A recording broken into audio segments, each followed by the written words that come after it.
The smell of stale cigarettes and cheap disinfectant clung to room 12 of the Desert Rose Motel like a persistent ghost, a stark contrast to the vibrant hues of the Arizona sunset bleeding through the dusty window. It was a scene etched in Detective Ray Flores' memory, a tableau of violence that had ripped through the transient anonymity of the roadside motel and exposed a darkness far more profound than the desert night. On the worn floral carpet lay the body of Brenda Sue Willis, a single mother trying to make ends meet as a waitress at the local diner, her life extinguished with a brutal efficiency that spoke of cold, calculated rage. Brenda Sue was the kind of woman who remembered your coffee order after one visit, whose smile could make even the most jaded trucker feel a flicker of warmth. She was raising her 8-year-old son, Mikey, with a fierce love and a quiet determination, her small tips and meager savings all dedicated to giving him a better life. The Desert Rose was a temporary stop, a place to save enough for a deposit on a small apartment, a stepping stone toward the stability she craved. Her dreams, as fragile as the desert wildflowers, lay shattered alongside her. The discovery was made by the motel's weary owner, Mr. Henderson, a man who had seen his share of life's hard knocks but was visibly shaken by the scene. Brenda Sue had failed to check out, and a persistent knocking yielded only silence. The forced entry revealed a room that whispered of a violent struggle, an overturned lamp, a shattered glass on the nightstand, and Brenda Sue gone. It was a silence that Detective Flores remembered most, the unnatural stillness in a room that should have held the quiet breathing of someone asleep. The initial investigation was a frantic race against time, a desperate attempt to piece together Brenda Sue's last hours. Who had she met? Had she received any visitors? The motel register offered little help, a smattering of names as fleeting as the travelers who signed them. Security cameras were non-existent, a common oversight in budget motels clinging to the edges of the highway. Flores felt a familiar knot of frustration tightening in his gut. The desert, with its vast emptiness, seemed to swallow secrets whole. The details of the crime itself were chillingly stark. Brenda Sue hadn't died easily. The medical examiners report detailed multiple stab wounds, each delivered with focused, almost ritualistic precision. There were no signs of sexual assault, no indication of robbery. It was a personal attack, a brutal silencing. Can you imagine the terror Brenda Sue must have felt in those final moments? The desperate fight for a life she was so fiercely trying to build? What thoughts would have raced through her mind as the darkness closed in? Share your reactions in the comments below. Days turned into weeks, the Arizona sun beating down on the stalled investigation. The local news, initially sympathetic, began to turn its attention elsewhere, the story of Brenda Sue fading into the background noise of daily life. But for Detective Flores, the image of that motel room, the brutal end to a hopeful life, remained a persistent shadow. He felt the weight of Mikey's silent grief, the bewildered questions in the young boy's eyes as he tried to understand why his mother wasn't coming back. Then came the second body, found 30 miles west, near a desolate stretch of highway frequented by truckers, was the corpse of a man named David Chun. David was a long-haul driver, a quiet man who called his wife every night. His death mirrored Brenda Sue's with an unsettling accuracy. Multiple stab wounds, no signs of robbery or sexual assault, a brutal personal attack in the isolated confines of his truck's sleeper cab. The similarities sent a jolt of icy dread through Flores. This wasn't a random act of violence. This was a pattern. Two seemingly unconnected victims, miles apart, yet linked by a horrifyingly similar method of death. The vastness of the Arizona landscape, once a hindrance, now felt like a hunting ground. The major power shift occurred when the FBI, alerted to the unusual similarities between the two murders, joined the investigation. Agent Sarah Miller, a sharp, meticulous profiler with a reputation for cracking difficult cases, arrived in Bay Haven, bringing with her a wealth of resources and a chillingly insightful perspective. Miller immediately recognized the hallmarks of a meticulous, organized killer, someone who derived a perverse satisfaction from the act itself. Miller's analysis of the crime scenes, the precise nature of the wounds, the lack of defensive injuries, suggested a killer who was in control, someone the victims likely trusted or were unable to resist. The isolation of the locations, the anonymous motel room, the secluded truck stop, pointed to a predator who thrived in the transient spaces of the American landscape, where victims were easily found and quickly forgotten. The tension escalated as Miller and Flores began to delve deeper into the victims' backgrounds, searching for any connection, any shared thread that might link Brenda Sue, the struggling waitress, and David Chun, the quiet trucker. The dramatic irony was stark. These seemingly random lives, traversing the highways and byways of America, had intersected in a terrifying, fatal way. What could possibly connect these two individuals? What kind of evil could weave such a disparate pair into its deadly tapestry? Share your theories in the comments. Their investigation led them to a series of cold cases, unsolved disappearances of truckers and motel workers along the I-10 corridor, stretching back years. Each case, initially dismissed as a runaway or an accidental death, now bore an unsettling resemblance to the murders of Brenda Sue and David Chun. The pattern of evil was widening, revealing a predator who'd been operating in the shadows for far longer than they had imagined.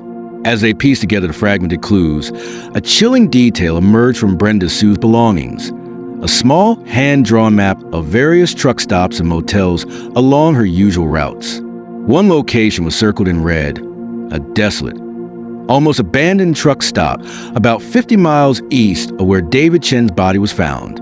Driven by a gut feeling, Flores and Miller headed towards the circled location, the Arizona sun beating down on the endless stretch of highway. The truck stop was a ghost of its former self, a skeletal structure against a vast, empty landscape. As they cautiously approached the dilapidated diner, a glint of metal caught Flores' eye in the dusty parking lot. It was a small, silver charm, identical to one David Chen always kept hanging from his rear-view mirror.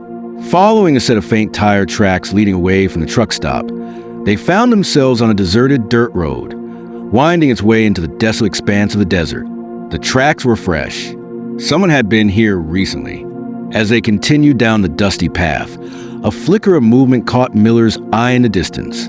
A figure, silhouetted against the burning horizon, was standing beside a vehicle, a large 18-wheeler. And as they drew closer, a chilling realization washed over Flores. Painted on the side of the truck, in faded, peeling letters, was the name Desert Wanderer. The same name Brenda Sue had mentioned in a hushed, fearful tone to a coworker just days before her death. The vast, unforgiving desert holds many secrets, but this one feels particularly sinister. Who is the Desert Wanderer? What connection did they have to Brenda Sue and David Chun? And what horrors await Flores and Miller as they finally close in on this elusive predator? We are about to find out. Kindly share an emoji in the comments below. The name Desert Wanderer hung in the dusty air, a chilling moniker that seemed to embody the transient nature of the victims in the vast, unforgiving landscape where their lives had been brutally extinguished. Detective Flores felt a cold certainty settle in his gut. This truck, parked forlornly on the desolate dirt road, was more than just a vehicle. It was a mobile tomb, a silent witness to unspeakable acts. Agent Miller, her gaze sharp and analytical, circled the 18-wheeler, her trained eyes scanning for any sign, any clue that the killer might have left behind. The investigation that followed was a painstaking process, a meticulous peeling back of layers of deception and anonymity. The truck's cab yielded little initially, clean with an almost obsessive thoroughness. Yet, Miller's persistence paid off. Underneath a loose floor mat, she discovered a small, almost insignificant detail. A single playing card, the Queen of Spades, its edges slightly stained with what appeared to be dried blood. It was a calling card, a silent taunt. What do you make of this playing card? Is it a random find or a deliberate message from a killer who enjoys playing games? Let us know your theories in the comment section below. The search for the Desert Wanderer led them down a rabbit hole of trucking logs, dispatch records, and eyewitness accounts from various truck stops along the I-10. The name itself was a phantom, a handle used by countless drivers seeking anonymity on the open road. Weeks turned into a frustrating cycle of dead ends and near misses. The community, initially gripped by fear, began to succumb to a weary resignation, the hope of justice slowly fading like the desert twilight. Brenda Sue's life, under scrutiny, revealed a woman juggling multiple part-time jobs. Her existence centered around Mikey. There were no known enemies, no volatile relationships, just a quiet struggle for a better future. David Chun, the stoic long hauler. was a creature of habit, his life mapped out by delivery schedules and nightly calls to his wife. Again, no obvious triggers, no simmering resentments that could explain such brutal violence. The lack of a clear motive was a chilling testament to the randomness, or perhaps the terrifyingly specific intent of the killer. A red herring emerged in the form of a disgruntled former co-worker, Brenda Sues, a man with a history of anger issues. He became the focus of intense scrutiny, his alibi meticulously checked and ultimately confirmed. The frustration mounted. The killer remained a ghost, a phantom preying on the margins of society. The psychological depth of the case began to weigh heavily on everyone involved. Flores, a man who believed in the inherent goodness of people, wrestled with the sheer brutality of the crimes. He saw the fear in the eyes of motel owners and truck stop waitresses, the unspoken anxiety that they could be next. Agent Miller, detached and analytical, found herself increasingly disturbed by the killer's methodical precision, the almost artistic way the victims were positioned. It spoke of a mind operating outside the bounds of normal human empathy. Mikey, Brenda Sue's son, became a silent focal point of their investigation. His innocent grief, his bewildered questions, serve as a constant reminder of the human cost of this pattern of evil. Flores found himself spending time with the boy, his own unresolved grief over the loss of his wife years ago resurfacing with a painful clarity. The breakthrough came from an unexpected source, a grainy security camera at a small, family-run truck stop in western Arizona, miles away from the initial crime scenes. The footage, time-stamped a few days before Brenda Sue's murder, showed her in conversation with a truck driver, matching a vague description pieced together from Brenda Sue's co-worker. The driver's truck? A faded blue 18-wheeler with a distinctive hand-painted wolf howling at the moon on the side. Not Desert Wanderer, but a similar, equally evocative moniker, the wolf. It was a detail that pricked at Miller's memory. Going back to the cold case files, she found a fleeting mention in the report of a missing truck driver from several years prior, a man known for his custom-painted lone wolf truck. Could there be a connection? The twist was a chilling realization. The Desert Wanderer might not be a single individual, but a truck, a vessel carrying a predator across state lines, leaving a trail of terror in its wake. The killer was mobile, blending seamlessly into the anonymous world of long-haul trucking. The search for the lone wolf truck became the new focus, a desperate race against time to intercept the killer before they could strike again. Dispatch records and trucking forums became their hunting ground, the vast network of American highways suddenly feeling claustrophobic with potential danger. Then came another, more personal twist. A frantic call from Mikey's foster parents informed Flores that the boy had been asking about a specific trucker who had given his mother a ride once, a man with a wolf truck who had promised to bring him a toy. The casual memory of a child sent a jolt of ice through Flores. The killer wasn't just preying on strangers. They were weaving their way into the lives of their victims, gaining their trust. This detail sends shivers down the spine. A killer befriending the child of their victim? What does this reveal about their twisted psyche? Hit that like button if you're as disturbed by this as we are, and don't forget to subscribe for more chilling true crime stories. The description Mikey provided, though fragmented, matched the driver associated with the lone wolf truck. The killer had a name, Earl Grady. His trucking license revealed a history of erratic behavior and a string of minor offenses across multiple states. He was a drifter, a loner, perfectly suited to the anonymity of the open road. The final piece of the puzzle clicked into place when Miller cross-referenced Grady's travel logs with the locations and timelines of the unsolved disappearances along the I-10. The pattern was undeniable.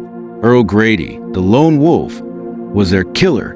The resolution came not with dramatic shootout, but with a quiet click of handcuffs at a dusty truck stop in Nevada. Grady, a gaunt man with haunted eyes, offered no resistance, the vast emptiness of the desert seemingly mirroring the emptiness within him. Inside his truck, investigators found a chilling collection of mementos from his victims, including Brenda Sue's hand-drawn map and David Chen's silver charm. The Queen of Spades was tucked into his visor, a final, silent boast. The broader impact of the motel room murders was a chilling reminder of the vulnerability of those living and working on the fringes of society. the invisible victims who often go unnoticed until a pattern of evil forces the world to pay attention. The case sent ripples of fear through the trucking and motel industries, a stark acknowledgement that danger could lurk in the most unexpected places. For Mikey, justice was a slow, quiet process of healing, a journey marked by the unwavering support of his foster family and the persistent presence of Detective Flores, who found a measure of solace in ensuring the boy's safety. But the final, lingering question, the cliffhanger that continues to haunt Flores to this day, lies in a single entry found in Earl Grady's personal journal, a cryptic sentence scrawled on the last page: "The pack will hunt again." What does this mean? Was Earl Grady part of something larger, a network of killers operating in the shadows of America's highways? Or is it the delusional ranting of a man consumed by evil? Kindly share your thoughts in the comments below. The road ahead may be darker than we ever imagined,